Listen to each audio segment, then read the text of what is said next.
Alright, so for our third video tonight, April works with a sweet old lady, and she happened to, well, there's nobody that encounters us that doesn't find out that we love rocks and minerals, anything neat. So she shared her love of rocks with this elderly lady named Judy, and Judy let it be known that she had a 5-gallon bucket of Lake Superior agates, and I can't even believe the wonder that is in a 5-gallon bucket sometimes. I mean, unreal.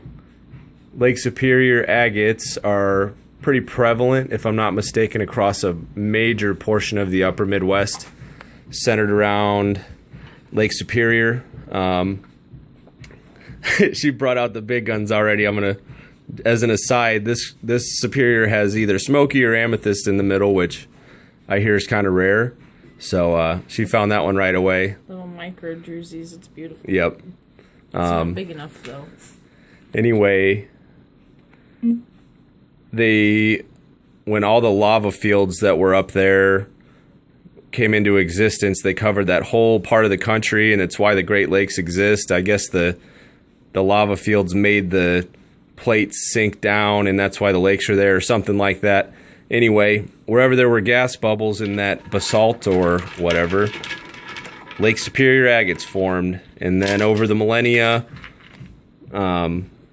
glaciers came through and destroyed all that host rock and left behind all these silicates, banded, generally red and white. This is huge. This is a real big one. I don't know what a big Lake Superior agate is, but it looks big to me. This one's kind of a water line. A lot of different things can happen in Lake Superior agates. You can have your regular bandedness, you can have water line, you can have something called a skipping atom, which kind of makes a unique pattern and different texture, and they're very sought after. Orbs happen. We've found a piece or two already that have parallax effect, which is where light will disappear into the bands of the agate, and those bandings will change the light. It'll interfere with itself, and so it kind of creates a shadow. It's also known as shadow effect. We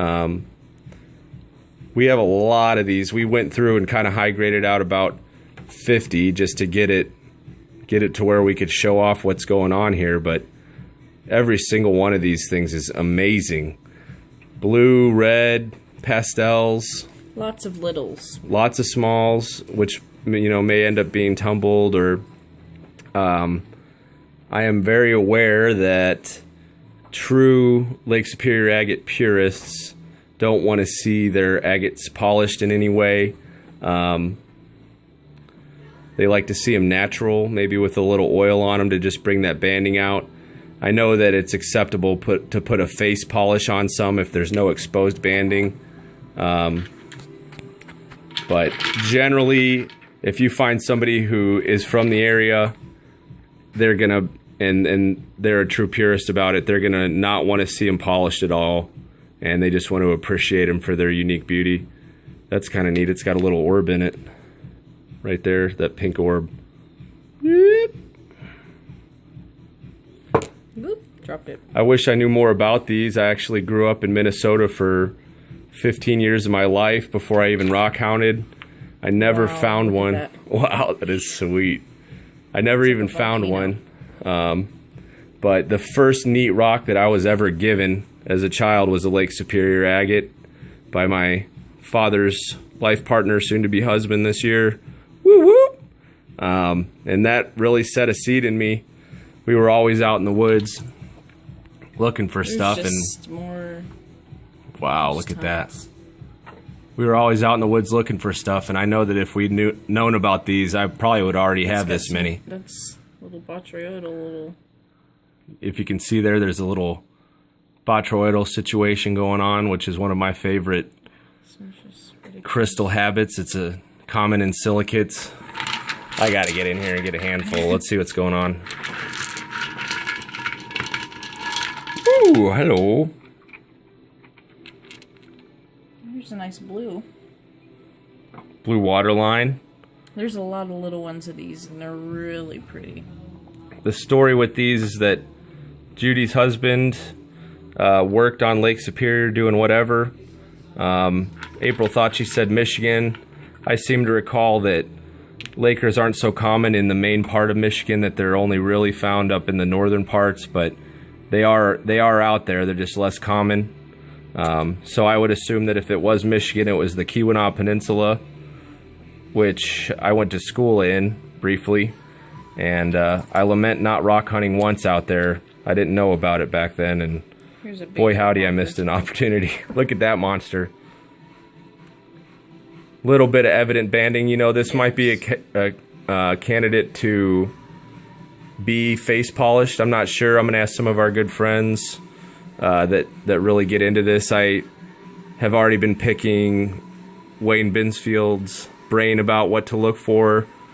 He was helpful already. And through his... wow. What is that guy? Wow. I don't even know if that's a Jasper or if it's a Laker and it's a crazy one. Yeah, it's got the weight of it. I know that Minnesota's got a stromatolite material. Stromatolites were an ancient algae mat, and they made a Really red weird jasper. It feels like it's polished. Yeah, it's got a natural polish on it. Anyway, those stromatolites up there made a red jasper hematite kind of matrix, or not matrix, but mix that's really sought after. I believe it's called Mary Ellen Jasper. Let's see what else she's pulling out. You can find sagenite, which is a precursor mineral. It'll be in the pockets that form in the basalt first, and then the agate will come in behind it and form around it. It'll replace it, and so you'll find sprays. Wow, that is sweet.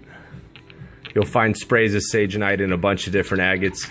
I've only ever seen them posted a few times on Facebook. You know, like I said, I have never found one of these for myself yet, but that's not going to stand for very long. Possible plume agate? This one, yeah. I don't know if it's lake or proper, but it's got a goldish plume in it with a pinkish agate background, a little bit of banding. This one's going to see the cab unit, that's for sure. We need to get a bull wheel so that we don't ruin our 4-inch Pixie, which is really the only way we have to polish any rocks right now. Sorry. Ooh, that's neat. Go back, twist it back right there. In the bottom right of that, you can see two little tassel-looking places, and those are called inflow tubes. The agates form from the outside in, if I'm not mistaken, and so you can see places where the silicate solution flowed in to the pockets. Interestingly enough, agate genesis is a very heated subject among professional heated subject discussers. There's a main theme, or there's a mainstream opinion that agates flow inwards from the surrounding matrix rocks as the superheated silicate solution moves through the ground mass. There's also a competing theory with less traction called gel theory, that the silicate gel will set up in the pocket, and that through functions of chemistry and whatever, that silicate gel will organize itself in this way. But to my understanding, that's nice. Look at that. a very small percentage of people think that's what's happening. And it might be a combo. Who knows? That is sweet. If you've been to a rock shop, you've seen a Lake Superior agate. They are prevalent. You can go to any gravel quarry in Minnesota and Wisconsin. Wow. Look at that. And if you're lucky and you got a good eye, you'll see these bandings, or you'll see the semiconchoidal fracture, or pseudo, or whatever they say. Wow. And you find some agates. I know that LSAs, as they're called in shorthand, really drive collectors wild. So this is a major windfall. It's a wonderful set of material that will take us a long time to high grade, that's for sure. I'm in no rush to see any of these go away just yet. What else we got going on? This one's really fascinating. Another waterline situation. Here you can see the blue is directly the silicate chalcedony mixed with mogonite, which creates agate. And then when it's exposed to either sunlight or chemical weathering, it turns this creamy yellow. Sometimes it's pure white, but we call it skin out here. It's a sign that you've got a rock that's high in silicates. And so you know you've got a really highly silicated rock. Just by seeing the skin on that rock, you know that the inside of it is at least semi-translucent, maybe very translucent, and you got a keeper. Like, look at the difference there. This is a cleaner face. Maybe this laid in a creek like this for 20 years facing the sun before it was found, or right there at the edge of that Lake Superior. Look at that. Just over and over, it's a hit parade. We couldn't even hardly pick which ones were going to make it into the video, so... Last two. Two more. Just a delicate little guy, and boom. Oh, it's an orb, or eye agate, I believe they're called. I know these are sought after, and lifelong collectors show off their couple handfuls and talk about where they were. There was one in there that had at least 4 orbs in it. Yeah, I saw a couple earlier too. This is one of those parallax agates. May I? Mm-hmm. Please do. Watch, see how the black shadow between the bandings moves around? That is an effect of light interfering with itself within the chemical lattice, the crystal lattice of the silicate. Some other locations will have fabulous parallax where they cause major shadowing on the surface. But this was cool to find. So, thanks again for looking at something that we really appreciate. Oh, I got to show this one off. It's very round. Yeah, that one's really special. To me, that's a cutter. I don't know what some pro's going to tell me, but whatever April decides is going to happen, that's for sure. And I might nudge her towards cutting it. I got to see this one.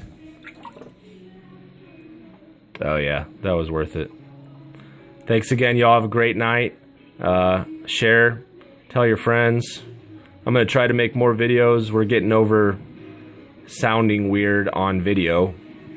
But if this is how I really sound, y'all got to put up with it, because I'm here to stay. Thank you from both of us Red Dirt Rock Hounds in Woodward, Oklahoma. Bringing you some northern Midwest Lake Superior agates. Have a great night.